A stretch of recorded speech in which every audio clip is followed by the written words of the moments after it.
What is up, everybody? We are back talking all things week 3 of the NFL season. Dad, do you think you have a handle on who's good, who's bad, what's going on in the season? Or do you think it's still a little too early? Things will change? What's going on this year? Well, let's just put it this way. Don't listen to the media, And I know, for people who are watching this podcast and stuff, I know you have your own team and, you form your own opinions and stuff like that. And, it's hard. It's not hard. I mean, it's easy to get trapped into certain situations like how wonderful the Dallas Cowboys looked or, the Denver Broncos are going to make a comeback, or there's all sorts of stuff that we've seen. We started seeing some real NFL. The first couple weeks, it's like a warm up a little bit. Unfortunately, it's the regular season. Now we're starting to see what some teams are gonna really look like. But Sam Howell got put in his place. The Cowboys got slapped around by supposedly the worst team in the NFL, the worst roster. So we'll just wait and see. We got a couple games tonight that'll tell us a little more, but Yep, that's for sure. Yeah, it is Monday morning, so 2 Monday night games. I think this is the second of the third time they're doing this. Next one's not until like week 14. But yeah, there's still 2 games to happen, some fantasy guys, so I'm sure matchups are still playing out. We obviously won't be talking about those games. But we're going to kind of recap all the games in this video. We're going to go over 7 of the 13 Sunday games, and then we'll have 6 more in another video. And we're just going to kind of go through and talk about what's going on in the fantasy world and look a little bit beyond the box score a little bit of, sometimes you can get pulled into like, oh, this guy scored 15 points last week, I'm going to start him this week, kind of looking into, okay, well, how did this 15 points come about? And just so you know, we rate all of our rankings and numbers are all half PPR based. So if you hear points per game and all that stuff. So we're just going to get right into it with the Colts at the Ravens. The Colts at the Ravens. Obviously, Anthony Richardson out here. This was one of the upsets. Colts beating the Ravens. Gardner Minshew, did what Gardner Minshew does: 230 yards passing, a touchdown. Zach Moss continues to dominate the backfield. 30 carries, 122 yards, also 2 catches, 23 yards and a touchdown. Michael Pittman's looked really good this year. You've kind of seen like he's going to get a lot of volume. I think he's had double-digit targets every week. 8 or 9 catches every week. So he had 9 catches for 77 yards. And Michael Pittman is the wide receiver 11 on the season. Josh Downs had a good game, but no one started him. No one started a tight end. So, Dad, just overall thoughts with the Colts. You can roll out Zach Moss one more week. Michael Pittman's a must start. Yeah.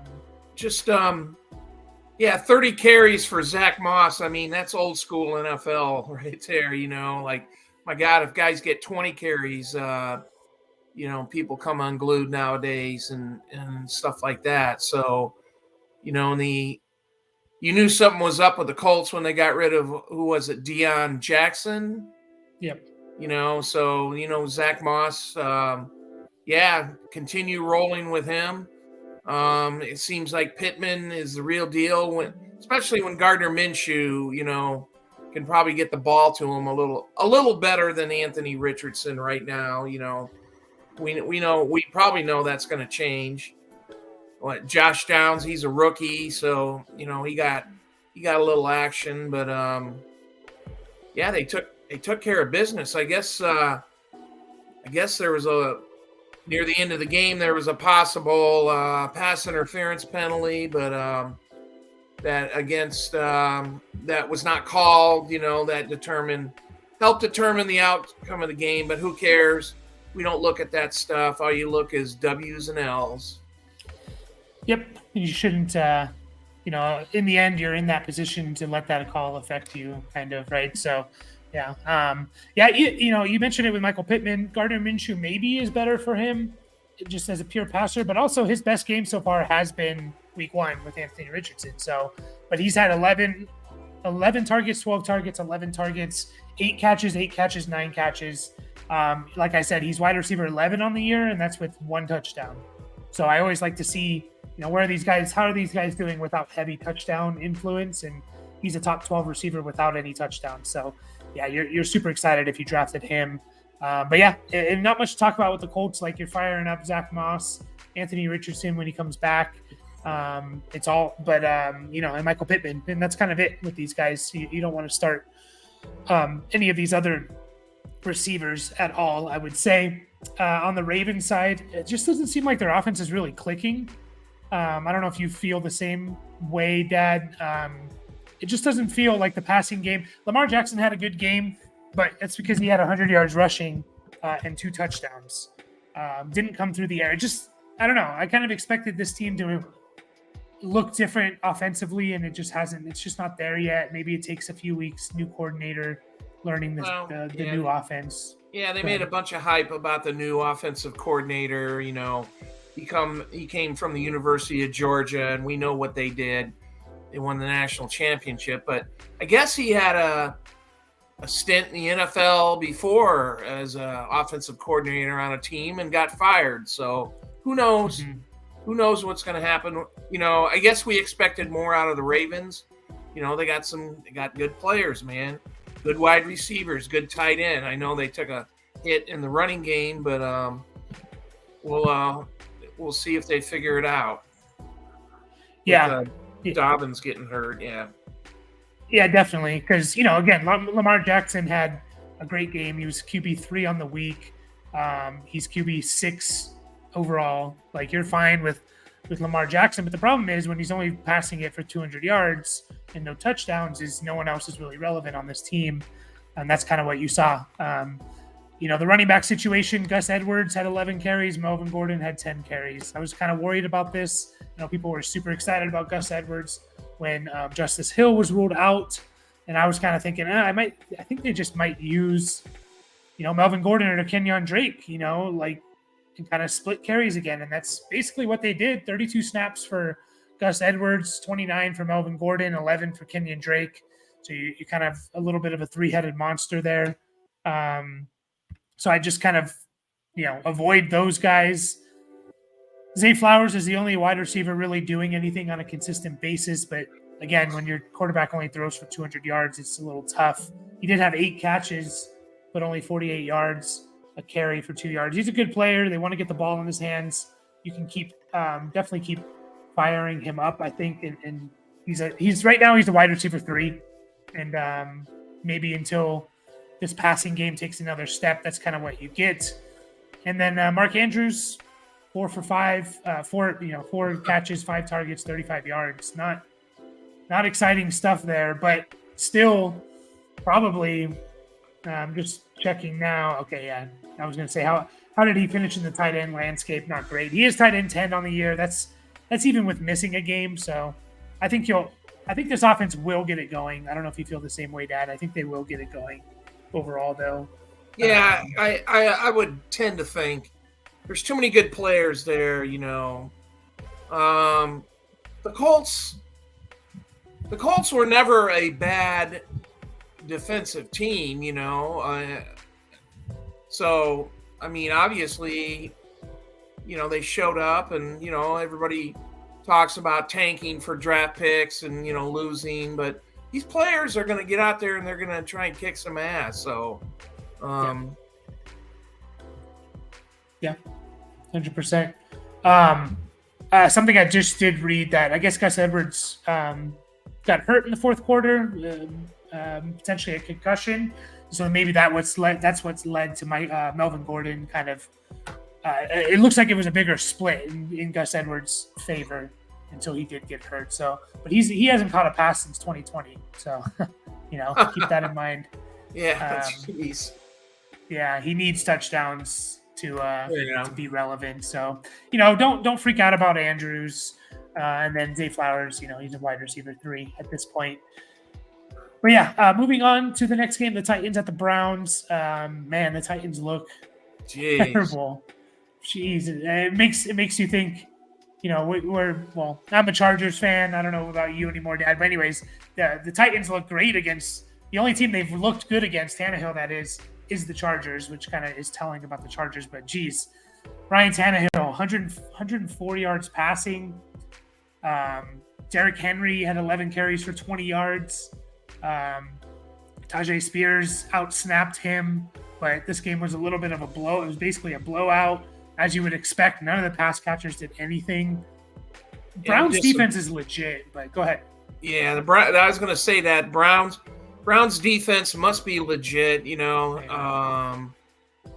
lot of hype. A little disappointing though about DeAndre Hopkins. 3 catches, 48 yards. I mean, just the whole passing game, the whole offense sucked there on Tennessee. It's really hard to. It's really hard to say, geez, don't play Derrick Henry or anything like that, or DeAndre Hopkins or Treylon Burks. Those are household names. They should be doing something. Should be fantasy relevant. But Browns, man, slapped them around yesterday. Yeah, and again, they're really starting to look good. Like they shut down the Bengals week 1, which. Is that more the Browns? Is that the Joe Burrow injury? We don't know yet. They looked good against the Steelers. I know they lost, but they really only gave up one big play to George Pickens. Like that's kind of all they've given up all year long. So I think their defense is legit, something to pay attention to if you have it could be a tiebreaker type of thing if you have if you have 2 guys and one of them's playing the Browns, especially receivers and running backs too. I mean, just looking out here, they've given up 32 total points. It looks like this doesn't include week 3 yet. I know they gave up like 32 points coming into this week to receivers, and I think a third of that was on that George Pickens big touchdown. So yeah, they just look really, really good. I mean, you're still going to start Henry, like you said. You're still going to start Hopkins, but that's it. Like, you should have dropped Chigakonkwo already in redraft, not in Dynasty, but in redraft. Treylon Burks, I mean, I don't know if it's him, if it's the offense, but this team's throwing for 100 yards like they have 2 out of the last 3 weeks. Like, what are we doing here? Probably dropping him too. Like, are you dropping Treylon Burks, Dad, or you want to hold out 1 or 2 more weeks if you can? Yeah, if you got a legitimate replacement, I mean, and man, I try to hold out on starters, guys that are, wide receiver 1 or 2 on their team, or even 3. I try to hold out on those guys. They should get the volume and stuff like that, but. Overall, the whole passing game was horrible, man. Yeah, it's pretty tough. And I think he's talented, which is hard to drop him because you could see him explode. But yeah, it's really tough. On the Brown side, we mentioned it. Interesting note here: Tajay Spears did outsnap Derrick Henry again. That's 2 of the last 3 weeks 2 of the first 3 weeks that. Tajay Spears has actually outsnapped Henry, but he's more of their passing downs guy. And so if they're trailing like they were in this game, they're going to throw him out there. And it's not really leading to any touches for Tajay Spears. And it's still Derrick Henry. So don't really worry about that too much, but something to keep an eye on. On the Brown side, probably Watson's best game as a Brown. 290 yards passing, 2 touchdowns, 16 yards on the ground. Good to see him bounce back, but you're starting to get a little worried. Like, man, can he just not find it anymore? And he had a solid game. Like, if you're going to get that from Deshaun Watson more often than not, you're super happy. Like, those are good numbers, and he'll give you some rushing production as well. The running back situation, a little strange. Jerome Ford did pay off for fantasy managers because he had 2 touchdowns, but he only had 12 touches, 10 carries, 2 catches. Under 50 yards total, but you got bailed out by those two touchdowns. They gave Pierre Strong 6 carries. They gave Kareem Hunt, just signed off the street, 5 carries and 2 catches. I kind of mentioned it to you guys or to you, Dad, yesterday, and Brian. I think I would sell high on Jerome Ford, just like seeing that he did lead the team in snaps. He had 40 snaps to Kareem Hunt's 14 to Priya Armstrong's 18. But I just feel like Kareem Hunt might start every week, take more and more out of this backfield. I don't know if you feel the same or you think it's all Jerome Ford. Well, no, I don't think it's all Jerome Ford, but I think it's kind of amazing to come off the street and you had 5 carries and 2 catches, in your first week. Think about the Vikings. They just traded for Cam Akers and they didn't even activate the guy, So I know Kareem Hunt's been in Cleveland for a number of years and he probably knew the offense and all that other stuff, but still, to be sitting on your couch at home and stuff like that, and all of a sudden you're relevant in an NFL game. But yeah, if you just, the Pierre Strong, Jerome Ford, Kareem Hunt, man, who knows? It's like a spinning wheel here, and it's hard to say. But if you want to try and institute, everybody was hot on Jerome Ford, Everybody spending big fab money or, getting them off the waiver wire. So, you got to give it a little chance to see what's going on. You got a couple touchdowns out of him. So yeah, it wasn't. Yeah, you're definitely happy with his finish. And a note that I just did read, I had to double check. Pierre Strong did get 5 of his 8 snaps came within the last 5 minutes when they had a 24-point lead. Okay, so, that's what I was going to say. Is you almost got to watch these games to see when some of these things happen. So yeah, for sure. So it's more Kareem Hunt. They said he was on a snap count, pitch count, whatever you want to call it. And he got 14. I just see it being a little bit closer to like a 60-40 than it was, 40 snaps to 14. But, you're happy with Jerome Ford. You're going to keep rolling out. Titans defense, I think it's like since the beginning of last year, like week 3 of last year, they haven't given up like 60 yards to a running back on the ground since like week 3 of 2022 or something ridiculous. Like their defense is really good, run defense. Mari Cooper, man, 7 catches, 8 targets, 116 yards and a touchdown. Like, if you drafted Cooper, again, you're super happy. He's the wide receiver 16 on the year. So yeah, he looks to be, if Deshaun Watson is going to play this good, it looks like Cooper is going to be probably a top 15, top 12 receiver more often than not. Elijah Moore, I think his usage is intriguing. And again, if Deshaun Watson can play like this more often than not, I think Elijah Moore is going to be a sneaky play, especially during bye weeks. He had nine catches on 9 targets, only for 49 yards, so it didn't materialize into much. And they also gave him 3 carries, and they've done that every week now. They've been giving him carries, and I mentioned it a lot about it's nice to see when a receiver gets carries. He's averages about 2 a game, so that can tack on another couple hundred yards total at the end of the year. So I think hold on to Elijah Moore. I think his usage is intriguing. And even if you did start him this week, you still almost got double-digit fantasy points. So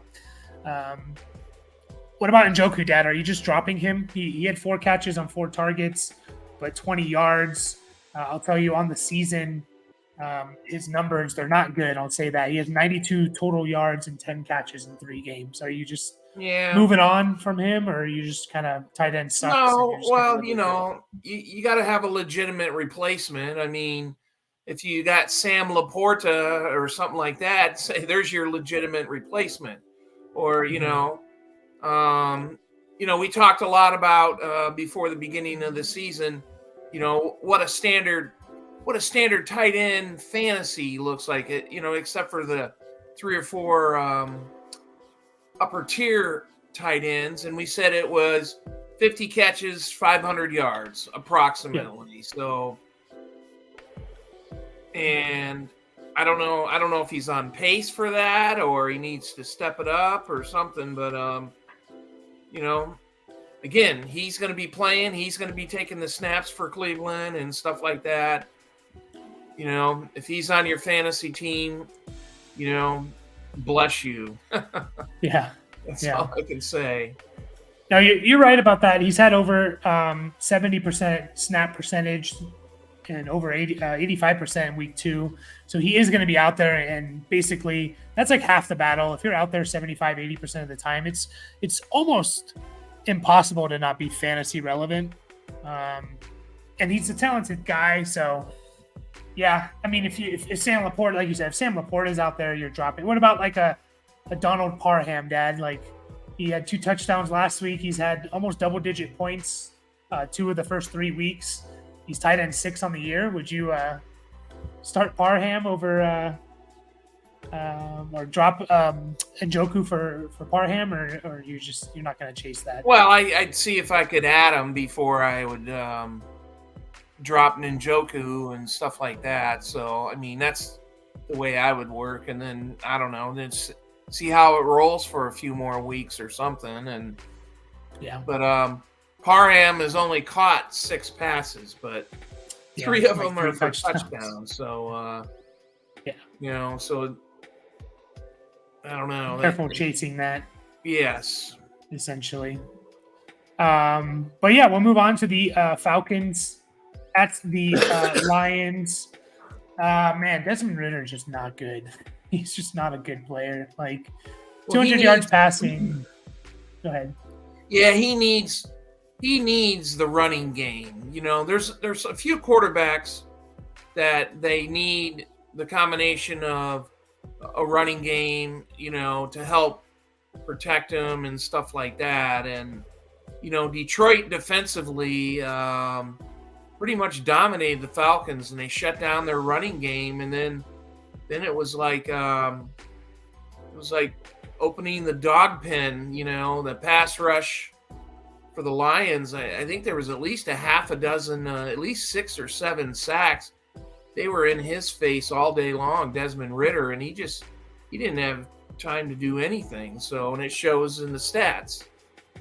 Yeah, I don't know. Just don't think he's a very good quarterback, and it's not going to do well for these guys, these players on here. So you mentioned it. They shut down Bijan, 10 carries, 33 yards, 4 catches, 27 yards. Shut down Algier. Actually, Lions from it could be even further out, but I looked at from week 8 on last year, they were the 3rd best team against running backs. So something clicked with that team. Week 6 on even, they were the 3rd best team against running backs. So they've been pretty good against running backs. I know Kenneth Walker scored on them a couple times, but they shut down Bijan and Algier. Drake London, like, Ridder throws the ball 38 times. London gets 2 catches, 6 targets. Kyle Pitts had a good game for fantasy for him and for tight ends, 5 catches and 41 yards. You'll take it. Johnny Smith had 8 targets. Like, what are we doing? Are you just trying to bench Drake London as much as possible until you absolutely have to? Yeah, they might have. I don't know. They might have had the coverage on Drake London, because after Drake London, there isn't anybody else wide receiver wise. I know Pitts. I watched this game. Pitts looked okay, and Jonnu did. Seemed like he did a lot of throws his way, but. The Falcons' offense really never got untracked too much. So, I don't know, man. I'm just 6 points. I'm just gonna try and bench Drake London as much as I can. Just can't.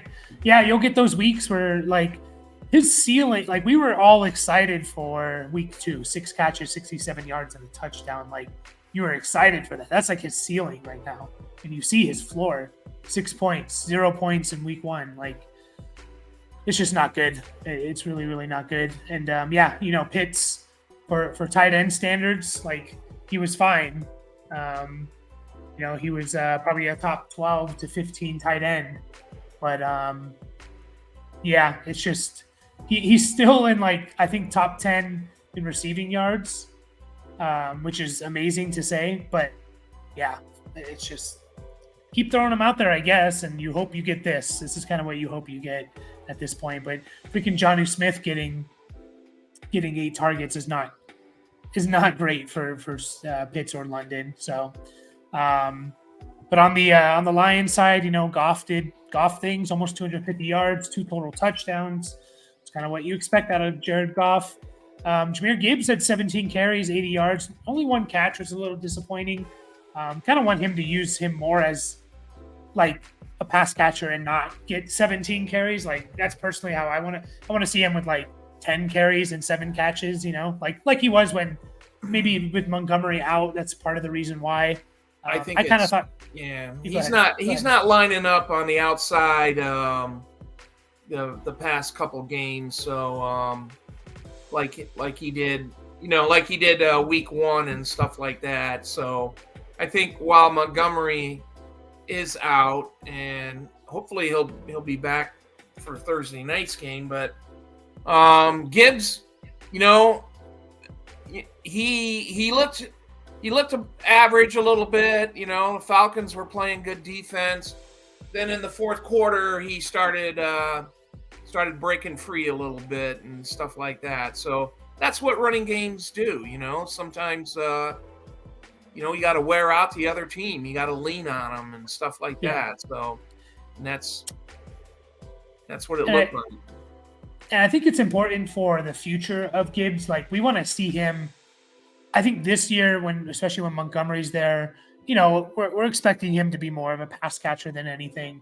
But we do want to see him turn into an Austin Eckler or CMC, where they become not just they become a 3-down guy. They become a guy that can carry the ball 15 times and get 6 catches. So I think this is kind of important to see. Like, yeah, he could do it. He put up a solid over 4 yards a carry, 17 carries and 80 yards. Not amazing, but it's just solid numbers. Like, and then if we mix in 5 catches for 40 yards, now you're looking at a fantasy stud.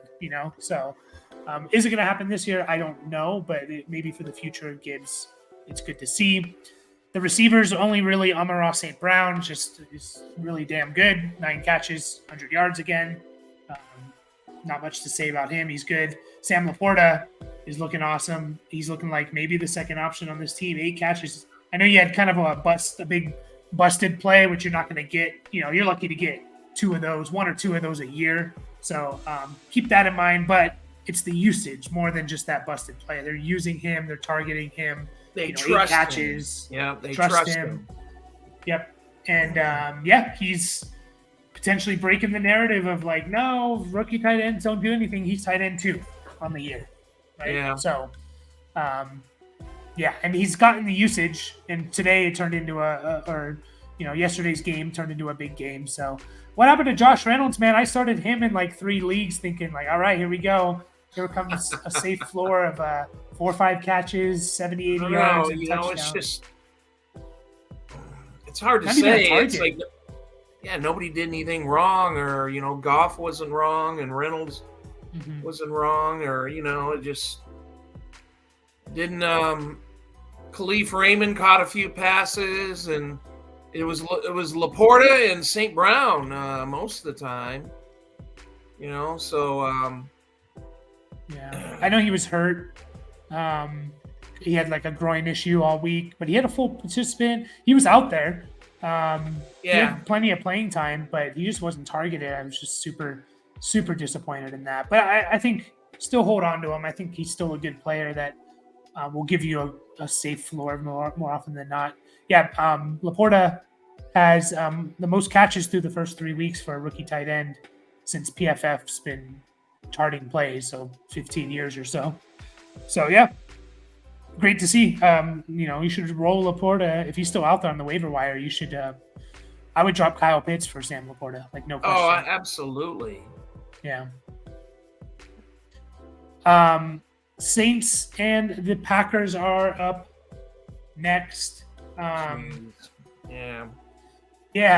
start with the Saints. They had an 18-point lead, and then Derek Carr gets hurt and they lose, 19-18 or whatever, 20-19, whatever it was. Derek Carr was okay, 100 yards, 1 touchdown. It seems like he's going to miss time. The language behind him is like, we hope to see him back this year, or we should see him back this year. When you hear that, it's like, oh, he's probably going to miss a significant amount of time. But I think Jameis Winston is a capable backup. So I wouldn't worry too much about these guys. The running backs, not much to say. I mean, Kendra Miller, the rookie, 9 carries. Tony Jones had 8 carries and 4 catches. But just no one. Alvin Kamara comes back, so there's really not much to talk about with those guys. Is he coming back next week? Yeah, he's coming back next week. So that should help, because obviously with Jamal Williams out now for at least a month. Yeah. Yeah, and these guys you're not gonna. I don't even know if they're rosterable. Maybe hold on to Kendra Miller. If you picked up Tony Jones, you should drop him. Chris Olave, just another really good week of 8 catches, 104 yards. Like, Olave's just been. I don't think he's found the end zone. Maybe he has one, but he's wide receiver 12 on the year.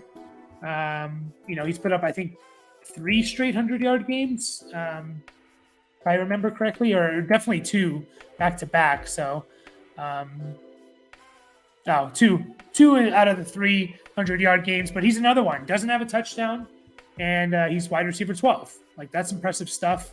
Michael Thomas is usable in fantasy, 6 catches and 50 yards. He's going to be probably a low-end wide receiver 3 throughout the year. I don't know, Dad. Anything to really say about the Saints? I don't we'll have to see with Kamara. Are you comfortable starting like Jameis Winston in like a super flex 2-quarterback league? Oh, you're muted. Yeah, I sorry about that. My phone was making noise. So, no, if you had Carr, you definitely want to, you got to replace him. And if you got a scrub quarterback, and if you're in a super flex league, plug him in there. I mean, the only bad thing he does is he throws interceptions. I mean, but, you look at his numbers and you go, okay, Yeah, I think he was QB like 1 in 2019. Jeez. Like 5,000 yards and 30 touchdowns, 30 interceptions. It was crazy. So we'll move on. I mean, not much to talk about with these Saints. The Packers. Jordan Love looks good. Like, it's hard to deny that he looks good. He's not super. His passing, there's still something missing. Like, still work to be done. Is basically what I'm trying to say. Even though he's put up good numbers and he has like 7 touchdowns over the first 3 weeks, he's QB4 on the year. Good to see him do some stuff on the ground. 9 carries and 39 yards, a touchdown. Like, that's really intriguing. So I think Jordan Love, like, if we're gonna talk about it later, but if I have a guy like Justin Fields, I'm thinking about. I mentioned this before this week. I'm thinking about picking up another quarterback if I have Justin Fields, and Jordan Love's a target for sure. Like, he's gonna put up good numbers. AJ Dillon, my thoughts on him throughout all offseason was like, this guy's the most expensive. He's just not a good player, and it's proven over the last 2 weeks. Aaron Jones has missed time, and AJ Dillon has looked bad. Like, now we're up to 14 games since last year where he's had double-digit carries in 1 game over 75 yards. And 2 of those games now are without Aaron Jones. Like, there's no excuse. I would just drop him. I wouldn't even hold on to him. Romeo Doubs had a bounce-back week, 5 catches, 73 yards, and a touchdown. I still think he's the best player on this team. But it's interesting to see how the usage is when Christian Watson comes back. Yeah. And then Luke Musgrave, 6 catches for 50 yards is just, solid. I still wouldn't start him, but Dad, overall thoughts on the Packers? Yeah. Jaden Reed, he's the rookie slot receiver. He does okay. Are you going to rely on him? In some of your, if you guys have a deep league and stuff like that, he's not a bad guy to be looking at either, I think. Musgrave, 6 catches, 50 yards.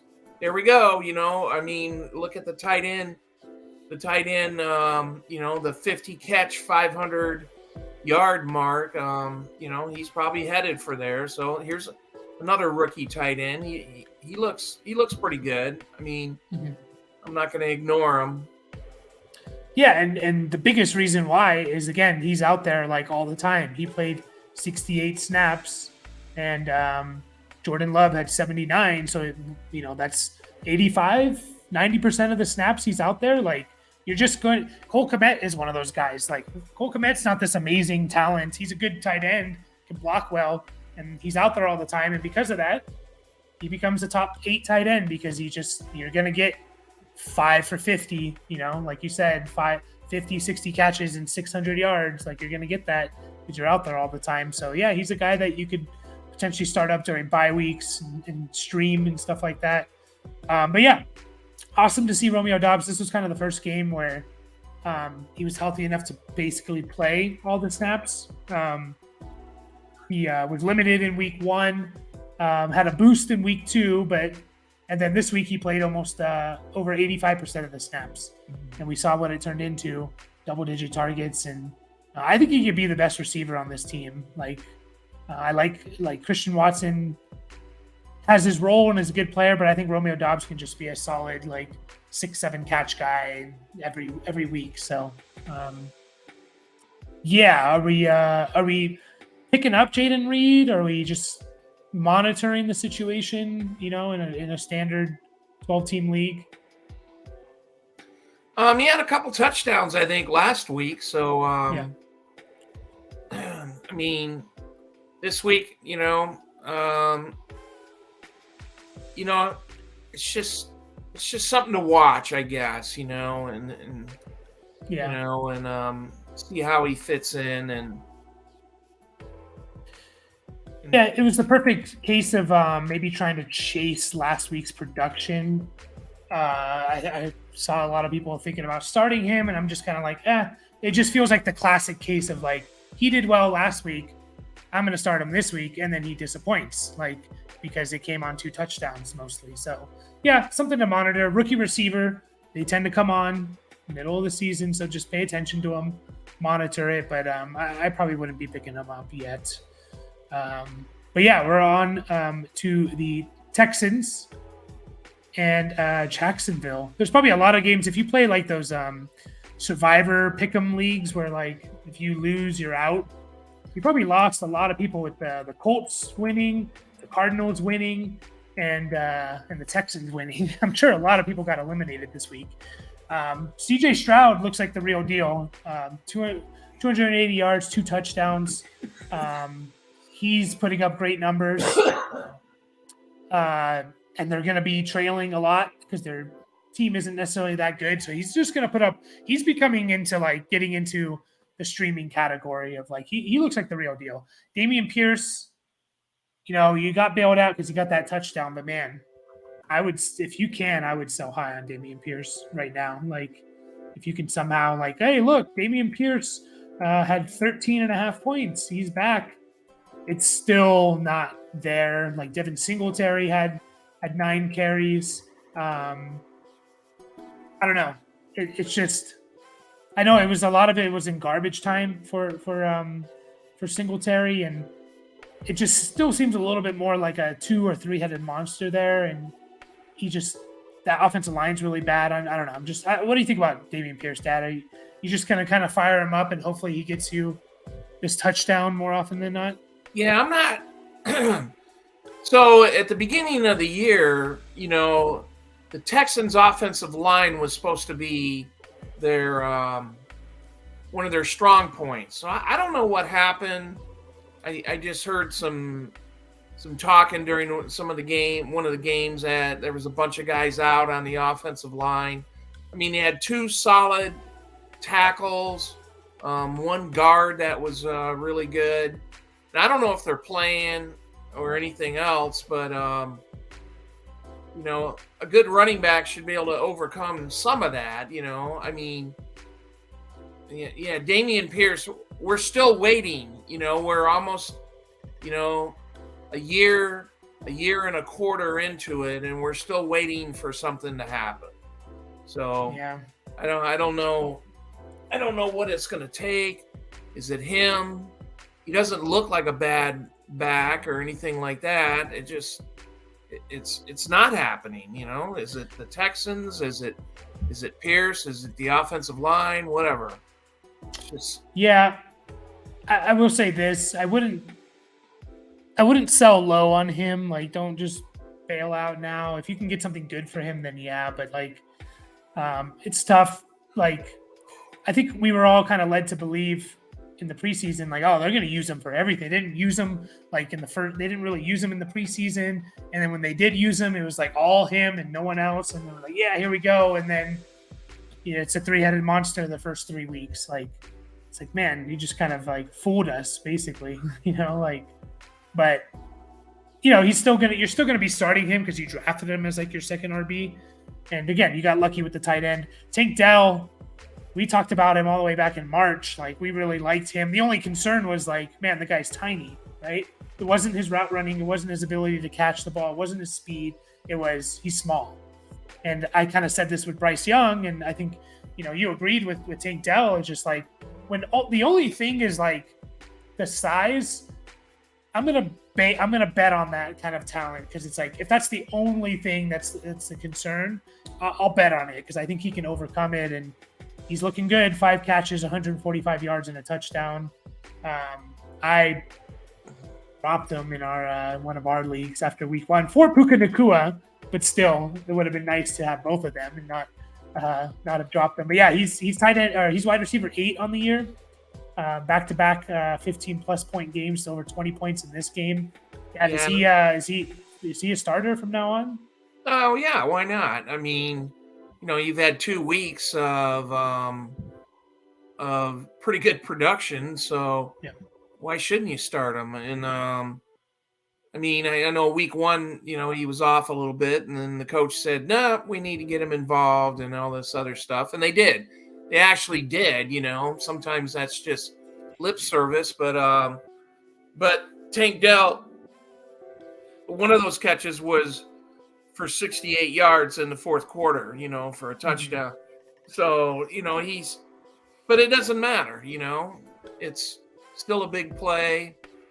I don't care if it was the game. I think the game was probably not in question or anything like that. So, but he still did it. So that's what you got. That's what you got to, what you see is what you get on that case. So you got a spot for him on your team. I'm playing him. Yep, definitely, 100%. And he's that's back-to-back weeks of leading this team in targets. So Nico Collins, people were super excited about him. A lot of people probably started him. He disappointed, 2 catches, 34 yards. I still think he's going to produce more often than not. I think him and Tank Dell can produce on this team. I think both of them can, just because this team's going to throw the ball a lot. CJ Stroud is showing that he can be a competent passer. They threw the ball over 40 times the first 2 weeks. Only 30 times this last week, but they're going to be trailing more often than not. This game was a little bit of an anomaly where they kind of blew out the Jags. So, I think both those guys are worthy. And Robert Woods, maybe if you get super deep leagues, but just kind of try and avoid him. And no tight ends are really that important here. Jacksonville. I was hesitant. I think you were too, a little bit, Dad. Just like everyone crowning them as like, this team is, Trevor Lawrence, 40 touchdowns, 5,000 yards. Take the next step. Gonna take the next step. Here's the story of Trevor Lawrence that we have so far. His first, and we give him a pass. He gets a pass because he was the number 1 pick. He was the best prospect since like Andrew Luck. And then Urban Meyer, his first year, everyone's like, oh, just ignore that year. Yeah. So here we have a terrible first year. He's a rookie, fine, whatever. 12 touchdowns, 17 interceptions, 3,600 yards passing. Last year, his first, I believe, 9 games. First 9 games of the year, he averaged less than a touchdown and a half passing a game, and around, I believe, 200 yards passing a game. That was his first 9 games. 230 yards passing, less than a touchdown and a half a game. And then he had a 5-week stretch. He had a 5-week stretch from week 10 to week 10 to 15, where he looked really good. He had 13 touchdowns in 5 games. He was throwing for like 290 yards, only 1 interception. And then his last 3 games of the year, he kind of reverted back to what he was at the beginning of the year, where he threw one touchdown over those 3 weeks.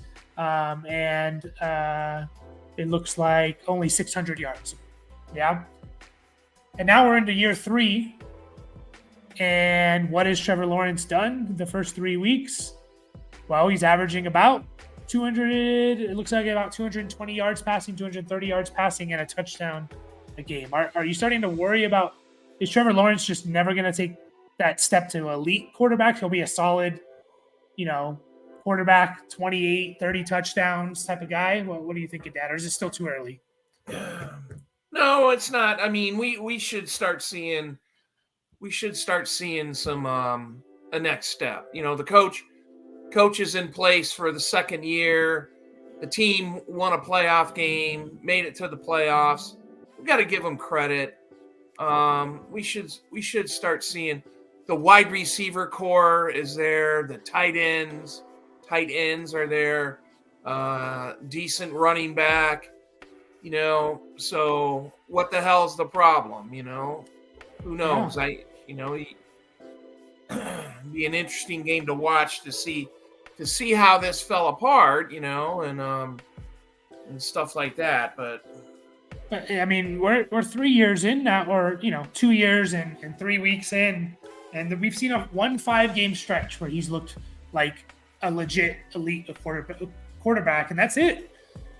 That's it. I'm slightly concerned. All right, Jacksonville. If they almost lost week 1. If Deion Jackson didn't fumble with the ball 3 times or whatever he did, or if they had Jonathan Taylor or Zach Moss there, the Colts, I think the Jags are 0-3.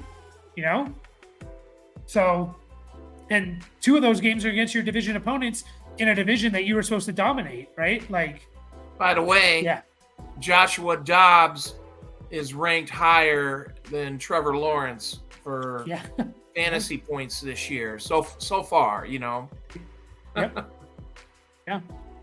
It's amazing. So I'm just a little concerned. They need to take that. There's no excuse. Like you said, you have Travis Etienne, who's a good player, 19 carries, almost 90 yards, 4 catches, 50 yards. You're happy if you draft that Etienne. Christian, you have 3 wide receivers. I know one of them was out this week in Zay Jones, but you have 3 good wide receivers in Christian Kirk, 4 catches, 54 yards and a touchdown. Calvin Ridley had a really good week 1 and has looked bad back-to-back weeks, or just, not right. 3 catches for 40 yards. You have a really good tight end who is probably up there in yard. He's just every week, he's 6-7 catches, 60 yards. And, this week, 7 catches for 70 yards. Like you said, what is the excuse? It's kind of all on Trevor Lawrence at this point.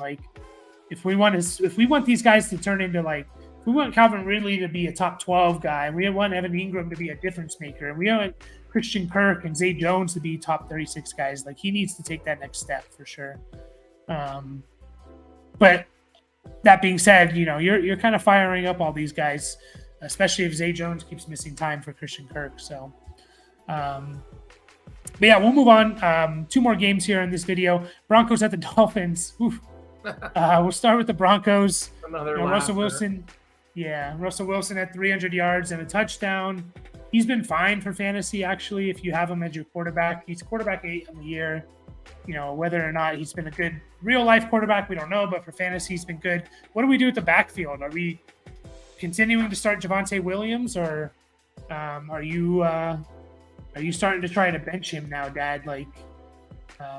We're at a point where he's just in his position, RB1 on the Denver Broncos, and he seems to be getting most of the touches and things like that. Yeah, you still got to play him. That's the only thing that I could base it upon.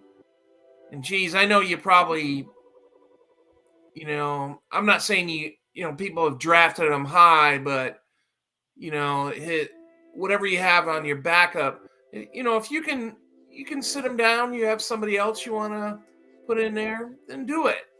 So I'm not sure you're going to get any marvelous numbers this year, it seems like. And it's amazing he came back from that injury so well. And, he looks the part. But, the Broncos and the Bears, they look like dumpster fires right now. So, yeah. And that affects the whole team.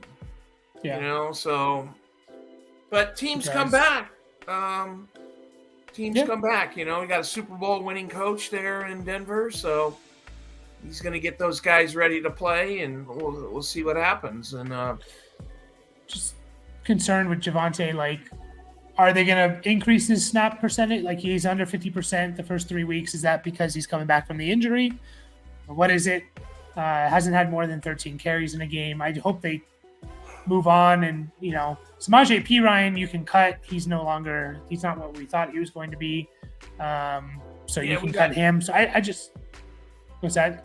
No, we got snowed on that one. That I remember Sean Payton saying, how important of a player he was going to be for our team and stuff like that. And it's like, okay, dude, you screwed us. So whatever. Yeah.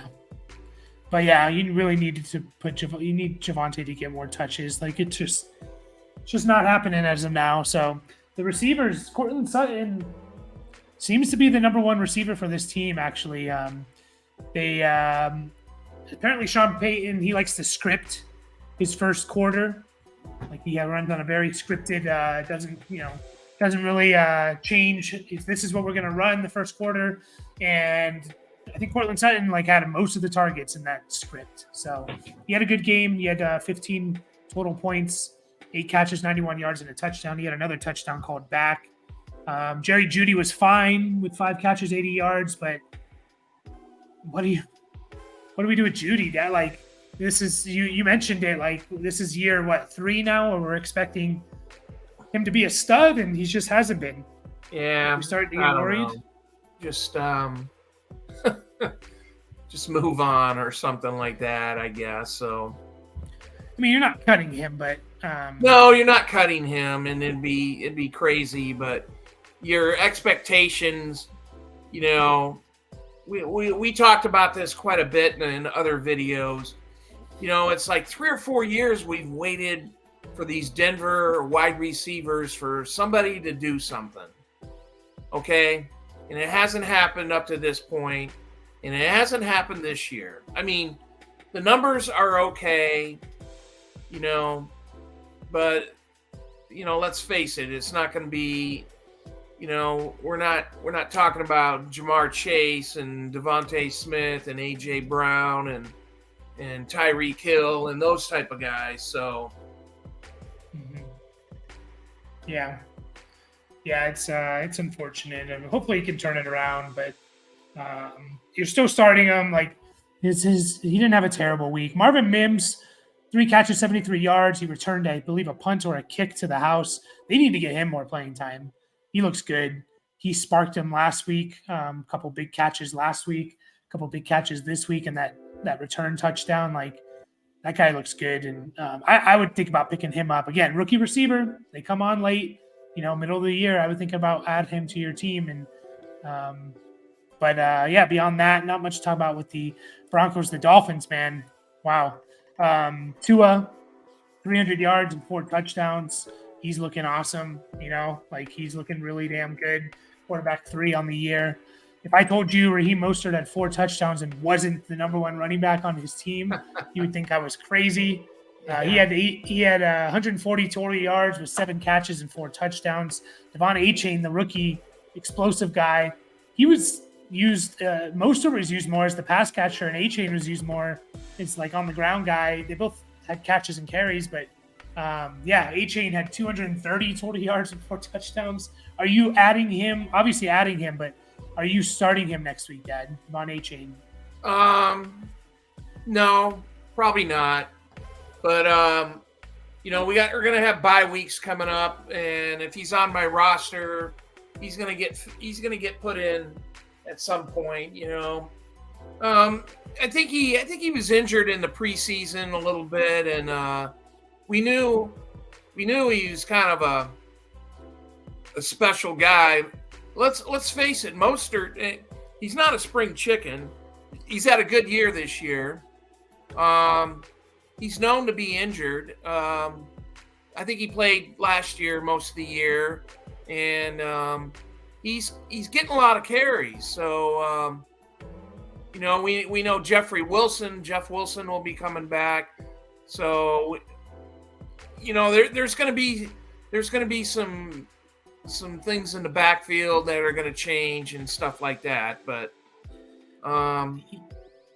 yeah, I agree with you. I think if Salvin Ahmed was another guy who was out, obviously Jeff Wilson, if they're both, Jeff Wilson won't be there next week, but if Ahmed is out, I would be fine starting both these guys, just because this offense is that explosive. Now they play the Bills, so it's going to be a different type of game. They're not going to score 70 points. The Commanders put up like 30 points on the Broncos and then put up 3 points against the Bills. So Broncos are just a bad team. But A-Chain, he had 20 plus touches. He has the potential to put up a big game with 10 touches. That's the kind of player he is. So I think I would fire him up with if I knew Ahmed was out. Now, when all those guys come back, it'll be interesting to see. This, Mike McDaniels comes from San Francisco. They use a lot of running backs and rotate them in San Francisco. Not this year, but in the past. And McDaniels was his bread and butter, like what he was good at was the run game. He was the run game guy. That's what he made his money. That's how he moved up the ranks, was being a run game specialist. So I think they're going to want to run the ball like this a lot, kind of show that they can win on both levels, both ways. So I would fire them both up if Salvin Ahmed is out again. And then Tyreek Hill is Tyreek Hill. No question or nothing to say there. So we'll get to our last game. The Chargers versus the Vikings. This was the de facto elimination game for two teams that were in the playoffs and had playoff aspirations this year. Chargers do win it. Both of them try to give it away, as they both tend to do. They're like the same teams. The Chargers are the Vikings of the AFC. The Vikings are the Chargers of the NFC. Like, just want to give away games, and what are you doing? And yeah, so it's just Chargers come out. Justin Herbert was awesome. 400 yards, 3 touchdowns. He's been really good this year. You're happy if you drafted him. He is the quarterback 2 on the year. Hasn't had less than 20 points in a game. Joshua Kelly, you can move on from him. He is not Austin Eckler. He's nowhere close to Austin Eckler. Sorry, dude. Keenan Allen, man, is 18 catches and 215 yards. Like, holy crap. Keenan Allen, like, they talked about they're going to use him more down the field, and they are. He's the wide receiver 2 on the year. He is a few points behind Tyreek Hill. That's how good Keenan Allen's been this year.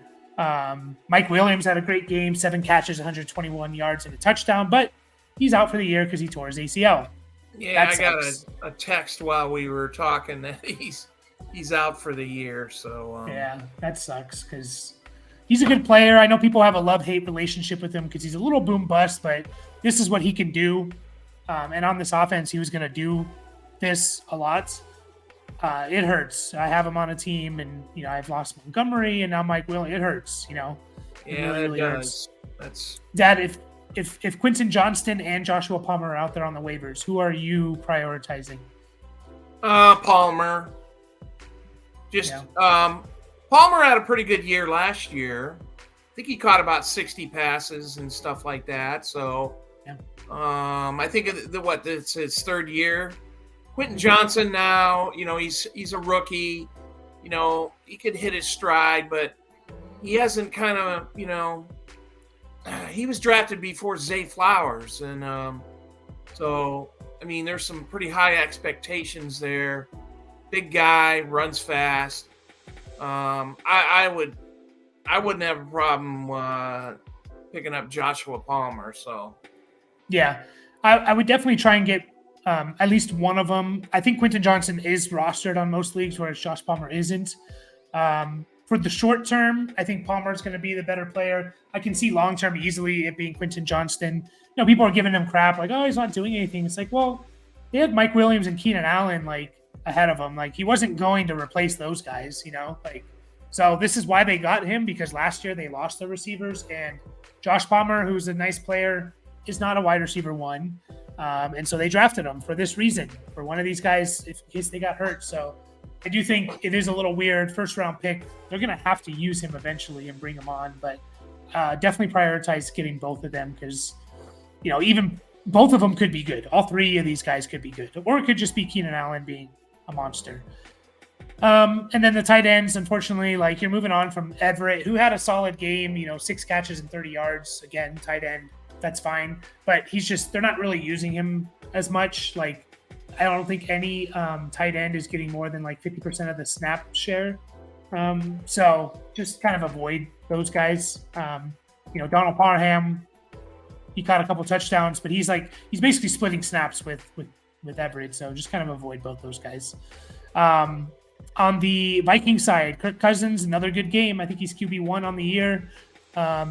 Threw the ball 50 times, 370 yards, 3 touchdowns. Alexander Madison, all you Madison people are holding your breath when he was not playing well to start the game and had a fumble, I think. But he bounced back over 120 total yards and 5 catches. Dad, do you think Cam Akers affects Madison enough to where you can't start him anymore? Yes, I do. As soon as next week or like in a few weeks?